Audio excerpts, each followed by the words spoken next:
मैं कुसुम मिश्रा और आप देख रहे हैं समाचार प्लस ओटीटी। आइए रुक करते हैं देश की तमाम बड़ी खबरों की ओर। यह खबर दिल्ली से, जहां दिल्ली एनसीआर के यात्रियों के लिए अब हाईवे का सफर और भी आसान होने जा रहा है।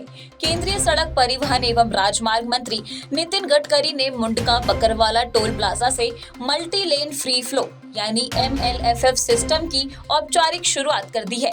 इस तकनीक की सबसे बड़ी खूबी यह है कि यहाँ अब पारंपरिक टोल बूथ या लोहे के बैरियर यानी बूम बैरियर नहीं होंगे।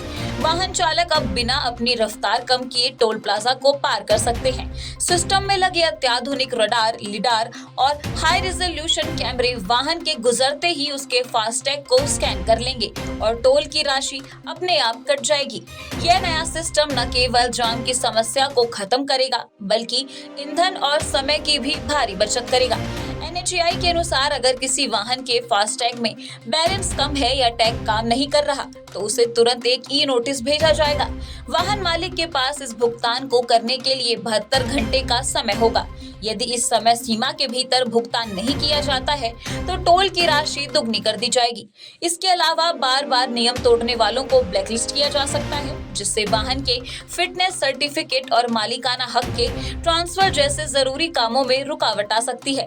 दिल्ली का यह प्रोजेक्ट देश के उन चुनिंदा 120 टोल प्लाजा का हिस्सा है जिन्हें पूरी तरह बैरियर मुक्त बनाने की योजना बनाई गई है। पश्चिम एशिया में अमेरिका और ईरान के बीच बढ़ते संघर्ष के कारण दुनिया भर में ऊर्जा संकट गहरा गया है।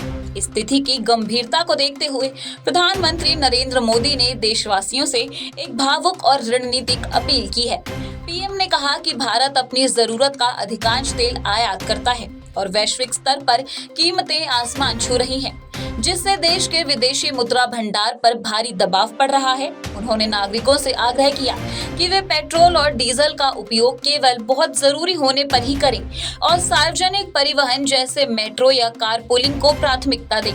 पीएम ने सुझाव दिया कि कोविड काल के दौरान अपनाई गई वर्क फ्रॉम होम और ऑनलाइन मीटिंग जैसी व्यवस्थाओं को फिर से शुरू किया जाए ताकि सड़कों पर वाहनों की आवाजाही और ईंधन की खपत कम हो सके।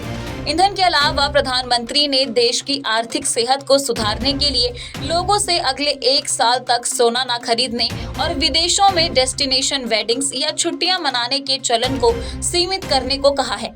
उन्होंने स्पष्ट किया कि विदेशी मुद्रा बचाना इस समय एक राष्ट्रीय कर्तव्य है। पीएम मोदी ने किसानों से भी रासायनिक उर्वरकों का उपयोग कम करने और नागरिकों से खाद्य तेल की खपत में कटौती करने की अपील की है ताकि आयात पर निर्भरता कम हो सके। हालांकि फिलहाल घरेलू बाजार में पेट्रोल डीजल की कीमतें स्थिर रखी गई हैं, लेकिन पीएम की इस अपील को भविष्य में संभावित महंगाई और संकट से निपटने की एक आगामी तैयारी के रूप में देखा जा रहा है। यह खबर दिल्ली से, जहां भारतीय रक्षा अनुसंधान एवं विकास संगठन यानी DRDO ने रक्षा तकनीक के क्षेत्र में एक नया इतिहास रच दिया है। उड़ीसा के APJ अब्दुल कलाम द्वीप से भारत की पहली स्वदेशी हाइपरसोनिक मिसाइल का सफल परीक्षण किया गया।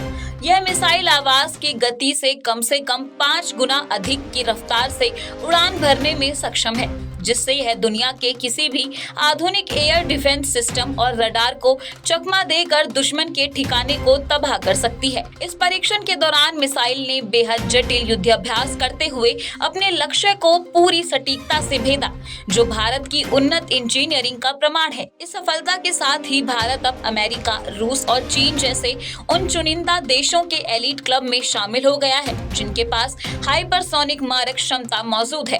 वैज्ञानिकों के अनुसार इस मिसाइल में उन्नत स्क्रैमजेट इंजन तकनीक का उपयोग किया गया है, जो इसे लंबी दूरी तक घातक रफ्तार प्रदान करती है। रक्षा विशेषज्ञों का मानना है कि इस तकनीक के आने से भारत की सामरिक शक्ति कई गुना बढ़ गई है और अब हिंद महासागर से लेकर हिमालय की चोटियों तक भारत की निगरानी और सुरक्षा हो गई है। प्रधानमंत्री नरेंद्र मोदी और रक्षा मंत्री ने इसे ऐतिहासिक उपलब्धि के लिए DRDO की पूरी टीम को बधाई देते हुए इसे विकसित भारत की ओर से एक सशक्त कदम बताया है। यह खबर गुजरात से, जहां प्रधानमंत्री नरेंद्र मोदी ने आज गुजरात के गिर सोमनाथ जिले में स्थित विश्व प्रसिद्ध सोमनाथ मंदिर में महापूजा अर्चना की। प्रधानमंत्री ने मंदिर के गर्भगृह में विधिवत मंत्रोच्चार के साथ भगवान शिव का जलाभिषेक और दूध से अभिषेक किया। सोमनाथ ट्रस्ट के अध्यक्ष के रूप में पीएम मोदी ने मंदिर की सुरक्षा और श्रद्धालुओं की सुविधाओं के लिए बनाई गई नई विकास योजनाओं का भी जायजा लिया। इस दौरान पूरा मंदिर परिसर हर हर महादेव के जय घोष से गूंज उठा। पूजा के बाद जनसभा को संबोधित करते हुए पीएम मोदी ने सोमनाथ के गौरवशाली इतिहास को याद किया।